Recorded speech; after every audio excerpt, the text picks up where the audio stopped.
नैनं छिन्दन्ति शस्त्राणि नैनं दहति पावकः न चैनं क्लेदयन्त्यापो न शोषयति मारुतः।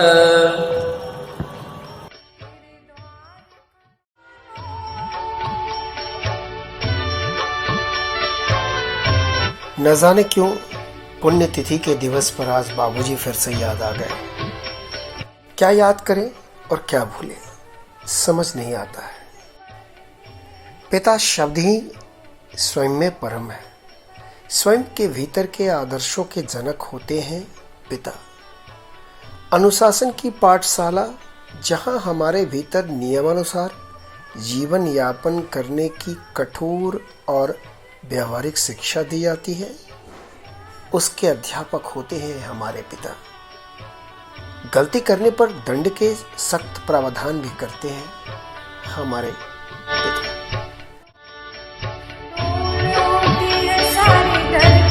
किस लिए? ताकि हम सभी अपने जीवन का हर संभव सर्वांगीण, व्यावहारिक एवं मानवीय गुणों का विकास कर सकें। पिता मात्र शब्द के लिए मेरा शत शत नमन है। आज मैं बस इतना ही कहूँगा कि पिता, आप में मौजूद आपकी तमाम अच्छाइयों को हम ग्रहण करें, यही आपके लिए मेरी तरफ से सही और विनम्र श्रद्धांजलि होगी। उन्हीं का अनुसरण करके पाल भी रही हूँ कि तुम्हारे दादाजी ऐसे थे, तुम्हारे दादाजी ऐसे करते थे, भाइयों में इतना प्यार था। ये सारी चीज़ें मैंने अपने बच्चे में भी डाली है।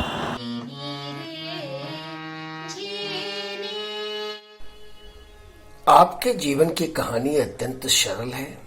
डॉक्टर माता दीन प्रसाद और राजेश्वरी देवी के घर में 1934 के भूकंप के समय आपकी चंडासी ग्राम में पैदाइश हुई। बाल्यकाल अवस्था में ही पिता का साथ छूट गया तो घर में अपने बहनोई जो अभिभावक समान थे, श्री अयोध्या प्रसाद एवं अग्रज अलख देव नारायण लाल की देख रेख में आपका जैसे तैसे पालन हुआ। गरीबी तंगी की हालत में आपने हुसैनपुर से मैट्रिक की परीक्षा पास की तो ग्रेजुएशन की पढ़ाई के लिए पटना कॉमर्स कॉलेज गए। वहां से ग्रेजुएशन की पढ़ाई पूरी करने के पश्चात आप बमुश्किल क्लर्क पद पर बहाल हुए, लेकिन जब तक आगे की नौकरी की पूरी खुददारी से अपने सेवा काल को निभाया। नौकरी में विशेषता आप अपनी ईमानदारी के लिए सदैव जाने गए। आपके जीवन चक्र में तेजी से बदलाव तब आया जब आपकी शादी विदेशी महिला निर्मला सिन्हा के साथ हुई। सन 1996 के बाद सेवानिवृत्ति के पश्चात आप समाज सेवा में लगे रहे और कई दशकों तक लोगों के हितों के लिए काम किया। आज पेंशनर समाज के लोग आए हुए थे। उन्होंने मेरे पिताजी को शॉल देकर के सम्मानित करने की कोशिश की, जो हमें याद रहेगा।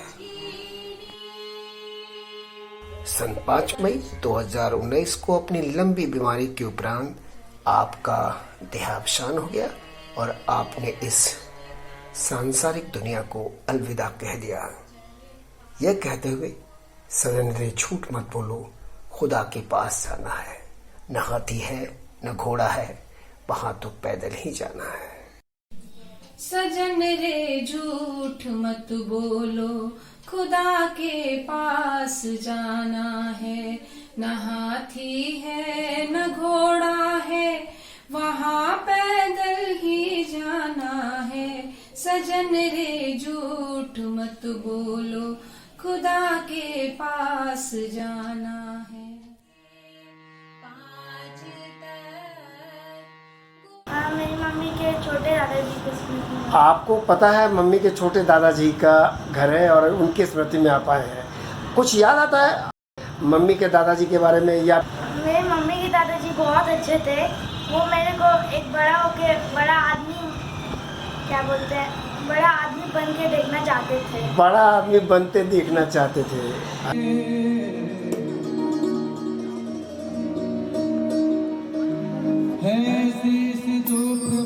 ईश्वर मातो जी से मैं अनुरोध करूंगा कि मेरे पिता के विचारों और उनके व्यक्तित्व के संदर्भ में कुछ उल्लेखनीय प्रकाश डालें। मैं क्या बताऊं, वो तो मेरे अभिभावक थे।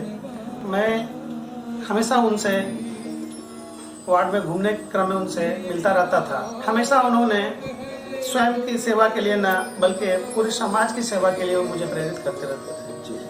मुख बोले जो हरि नाम का सुमिरन किया करे, हीरे मोती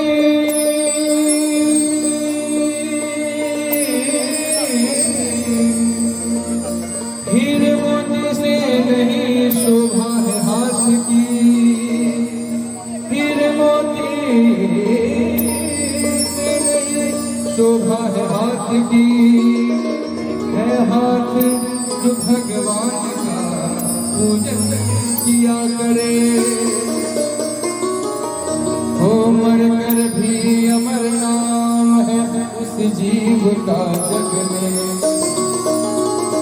मर कर भी अमर नाम है उस जीव का जग में। प्रभु प्रेम में बलिदान जो जीवन किया। श्रद्धांजलि के 2 शब्द अभी और बाकी हैं। लोगों ने क्या देखा, क्या समझा और क्या सुना, प्रस्तुत है उनकी जुबानी और मेरे पिताजी की कहानी। जाने किधर चले, टूट गई है माँ। और यदा कदा मैं उनके घर भी जाया करता था। तो सबसे बड़ी बात जो मुझे, जब भी मैं गया तो माधव जी के पिताजी दरवाज़ा पे आते थे। वो खुद बहुत बुजुर्ग थे, लेकिन आगंतुकों का जो इज्जत उन्होंने किया, उससे मैं बहुत प्रभावित रहता था। आइए बैठिए, इनसे मिलना है।